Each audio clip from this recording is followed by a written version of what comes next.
In today's video, I wanted to talk about cold email and specifically about using cold email to get new potential commercial cleaning clients. So cold email is a really important channel if you're looking to build your commercial business. It is really a numbers game. It is about consistency. It's about making sure you're contacting a certain number of people or companies every single day, day in, day out, and just being consistent with your outreach. Because the reason why outreach is really powerful is that if you're doing it in the right way, you know that if you are doing more outreach, if you're sending more emails, you're going to get more people showing interest, you're going to be invited to more quotation meetings, and you're going to eventually get more clients. So the more outreach you do, the more clients you will bring into your business. So it is super important. So cold email and cold calling are often talked about in similar circles. So in my own business, we prefer to use cold email as our primary cold outreach approach. So cold calling absolutely works. Along the same lines, it requires volume and consistency. But for anyone who's done any cold calling, you will realize that it can be quite demoralizing, really.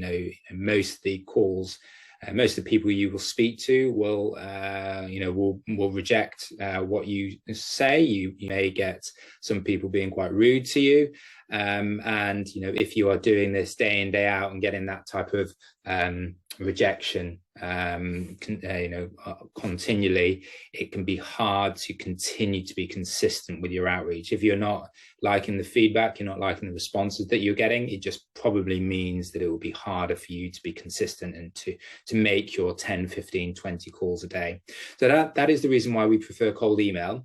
Cold email, for obvious, obviously is about sending an email to someone you've not spoken to. But the way that we use it is that if we get a response to that email where the recipient puts up their hand and says, yes, send me some more information or tell me more about what you guys offer, it would be at that stage that we would then propose to have a call. So there's far less rejection. We are just waiting for those people that are responding to our emails positively to then propose a call. So it's far less demoralizing. It's far easier to be consistent. You can consistently send your 20 emails a day or 40 emails or 60 emails, whatever that number is, because it is easier to do that. And really, cold outreach is all about consistency.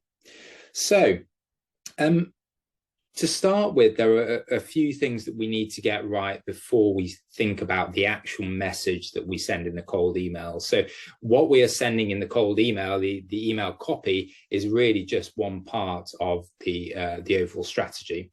So to begin with, we need to talk about the technology and how you get things set up. So let's say your cleaning company is called Raymond's Office Cleaning Company, for example, and your URL is raymondsofficecompany.com. Your main office address is office@raymondscleaningcompany.com, and that is the email that you use for all your communication with clients. It could be used for your recruitment and other things as well. So the first thing that we need to make sure is that when we are sending cold email to potential clients, so let's say we have a list of office managers in our area and we've got some email addresses, the first thing to say, we should absolutely not be sending those emails, those cold emails, from our main domain email address. And the reason for that is that if we're sending cold email out, we will inevitably get some people saying, I don't want to get these emails. Some of those people will be flagging the emails as spam. And something to be aware of, and this is completely expected when you are doing a cold email campaign, is that your domain, what is called your domain, will burn out over time. It is likely because just the very nature of cold outreach means that you are getting in touch with people that don't know you. You are getting in touch with them completely cold. So there will be some people who are annoyed by the fact that you're contacting them, and that is understandable. And some of those, unfortunately, will flag your email as spam. And the problem with this is that if we get enough people flagging the email as spam, this is when the domain will burn out. And what that means is that we just will not be able to send emails from that domain going forward. So in effect, that email domain that we have is redundant. We can't use it anymore. We need to use something else. So obviously, if we're sending emails from our main office app, raymondscleaningcompany.com, if that email gets burnt because of our outreach, then we've got no way to contact all our other clients. Our main domain is useless. And as you can imagine, that is going to be a huge upheaval in the business. So the first thing we need to do is we need to create a separate domain. And the main office one is office at raymondcleaningcompany.com.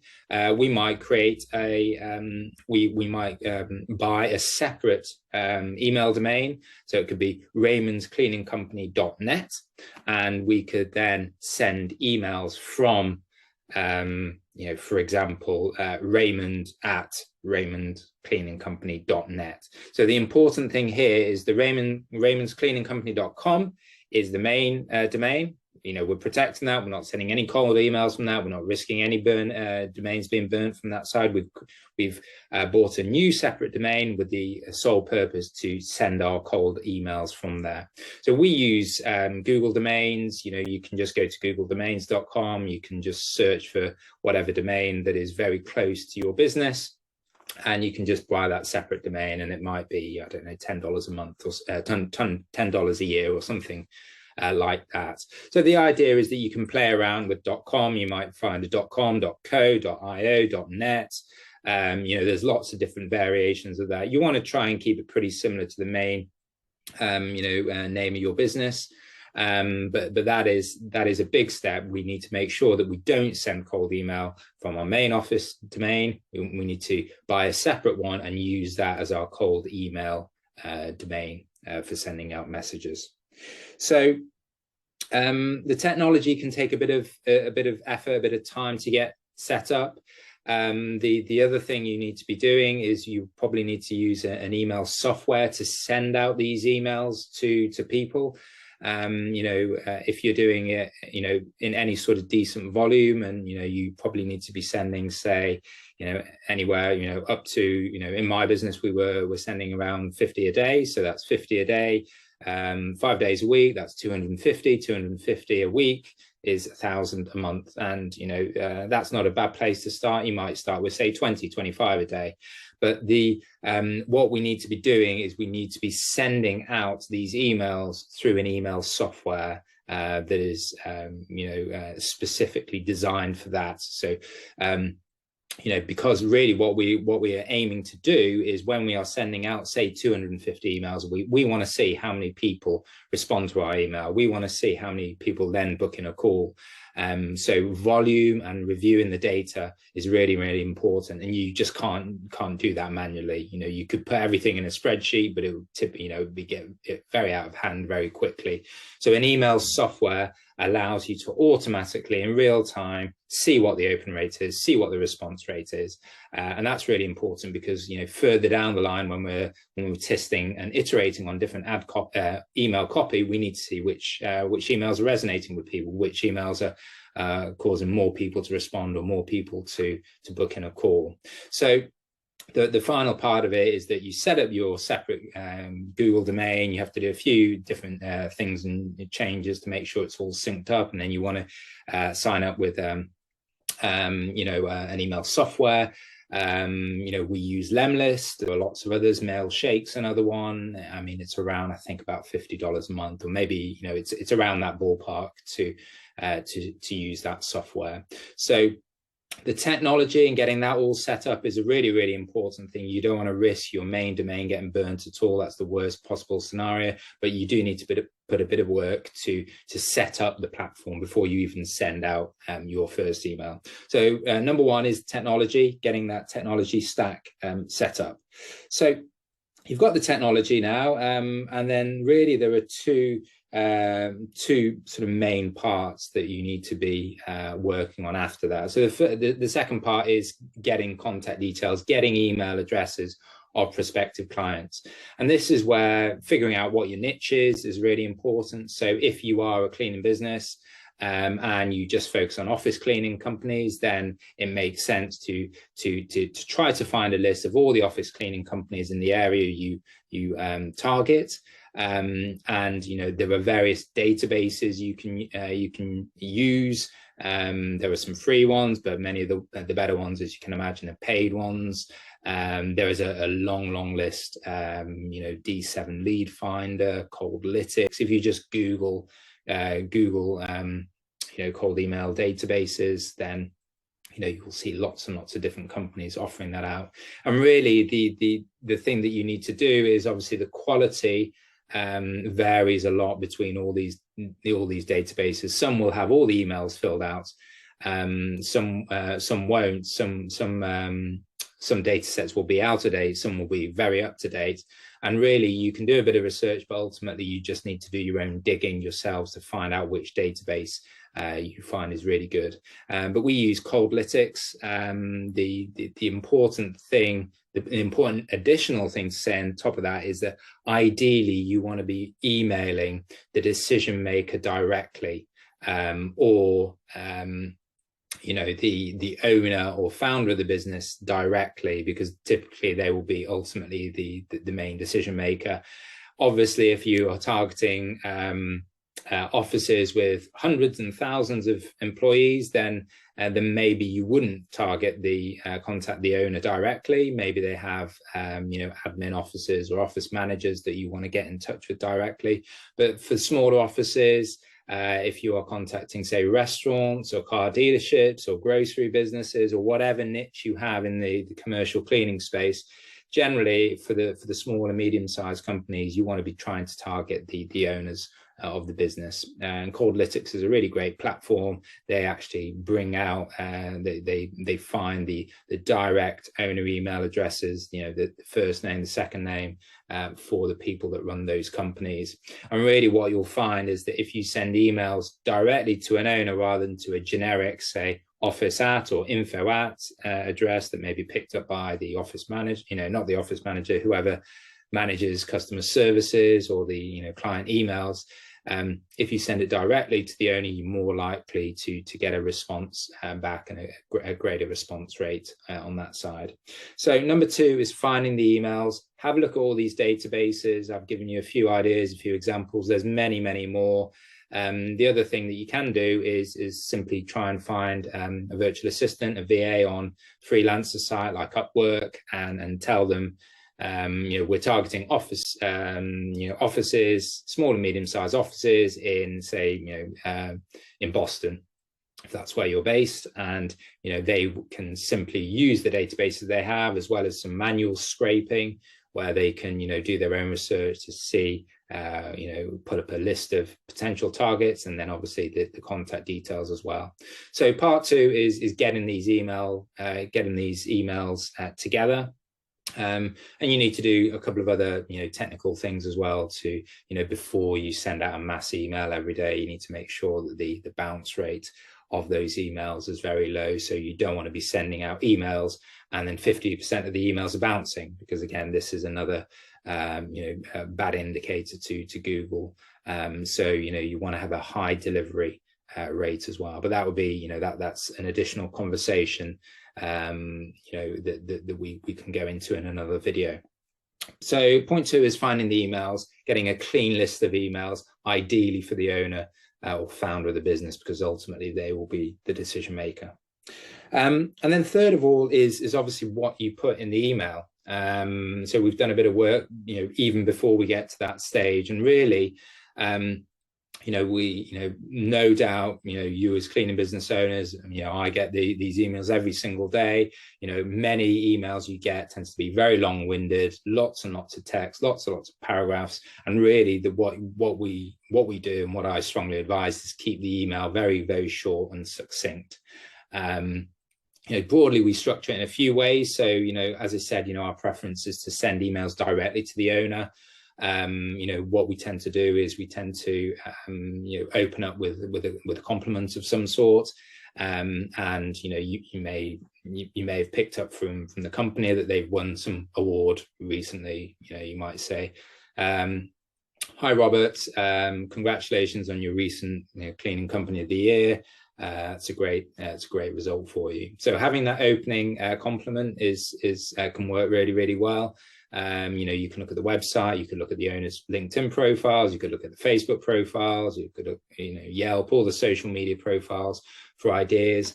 And typically, this would be something that you would get a VA to help you with, coming up with these compliments for these businesses. As you can imagine, it does take time. There's additional resource, but what we found is that the response rate is far higher if it looks like you've sent an individual email to each single person rather than just a generic, this is what we do, are you interested? So in my experience, it is worth the additional work because the response rate is higher.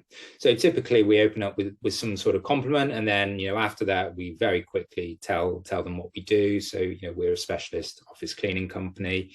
We work with these clients. Are you in the market? Are you looking for a cleaning company at the moment, or would you be interested in us providing a quotation? And it's, to be honest, something as short and easy as that. We're not trying to sell everything on the email. Ideally, what we want to do is that if someone responds to our email and says, yes, sure, send us some information, or yes, tell me more, really what we want to do is try and get them on the phone, propose a call, find out what they're looking for, find out if they've got a cleaning company at the moment, or if they're looking to switch, and those reasons.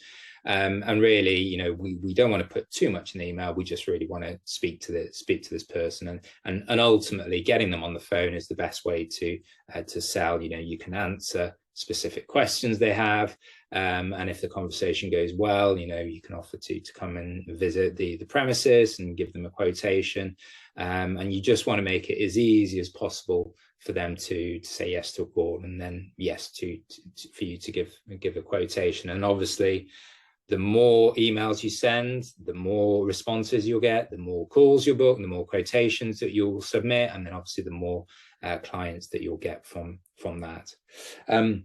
So the copy itself, the email copy, short, succinct, will have the icebreaker, the first line in there, which is a compliment, and then a very brief line about what you do, and then finally just end up in terms of asking if they have any interest. So cold email is super important. It does take a bit of time at the beginning, particularly for those of you that haven't done cold email before, just to get everything set up. Having the separate domain, super important. I can't tell you how many people are, who've contacted me about using their main office domain for cold email, and it's burnt and gone away, and they've had to redo everything on their website. So having separate domain is important. Syncing that up with an email software like a Lemlist is the next stage, and these companies are really great at taking you through the step-by-step process to get all that technology set up. But then the second part is obviously getting that email list, figuring out what your niche is, figuring out what is the best email. If you can get the individual owner, the direct owner's email address, even better. And then third of all is just creating an email copy. And really what you want to be doing is testing this email copy over time, seeing which email template gets a higher response rate, a higher call rate, all those sorts of things. And that's where the email software is important, because you can see, campaign 1 got us a response rate of X%, campaign B got us a response rate of Y. And this is, as with all your marketing, it's all about iteration, testing, and then continually improving. So the final thing to say is just how important it is to be consistent. I think, again, this is a very, very common mistake. I'll see people get set up and then maybe send out emails for a month. So maybe they send out, say, 25 emails a day over 5 days, 125, so 500 over the month. And, that is a good start, but really the result, the ROI of this comes when you're consistent month in, month out. So you may need to do this 2, 3, 4, 5 months to really hone in your message in your email copy, really figure out which database of emails is better. You may get a great response rate from a certain database of emails, but a really bad one from another database of emails. And you may find out that actually the poorer performing databases, the emails are out of date.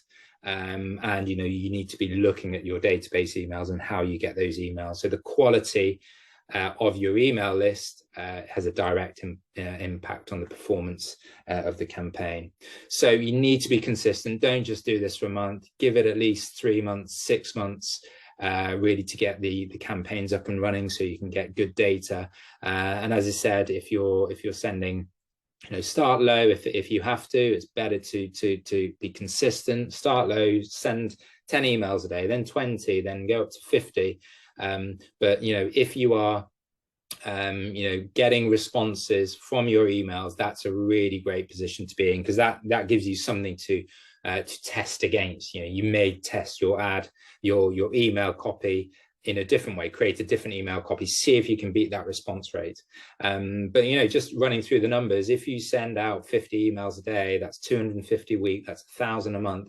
If you're getting even a 1% response rate, people who are putting up their hand and saying, yes, send me some information, 1% of 1,000 is 10. Maybe you speak to 10 of those people, maybe you eventually go in to see maybe 5 of them, and then maybe half of those end up being clients. As we all know, in the commercial space, one commercial client can be hugely valuable for us. They can spend thousands of dollars a month, say $5,000 a month, could be what one office client could spend with you. And if your churn rate is very, very low, and then your clients are happy with you and they stay with you for many years, 5,000 times a month times 12 months is 60,000. 60,000, say times 2, if they stay with you for, say, 2 years, $120,000. So I know you need to pay your cleaners and there are other costs, but the value of just one client is so high on this. So you just need to be consistent. The absolute level of certainty is the more outreach you do, the more responses you'll get, the more calls you get, the more quotations you'll submit, and the more clients you'll get. So this is a really, I get asked an awful lot about how to grow a commercial cleaning business, and this is a great channel because you can completely control the amount of marketing you're doing. You're not relying on inbound referrals, you're not relying on inbound SEO that can take a long time. You know that if you double the number of emails you're sending a day, you're likely to get more responses, more calls booked in that way. So cold email, super important, can be super effective, and it obviously needs to be one part of your marketing mix. And if you're doing this consistently, and you're doing SEO, and you're doing Google Ads, and you're knocking doors and all these sorts of things, all these channels will contribute, and your business growth will really accelerate. So I hope you found this video helpful. If you had, please subscribe to the channel to be notified of future videos. Otherwise, if you've got any questions, just drop me a message in the comments. So have a great day, and I will see you on the next one.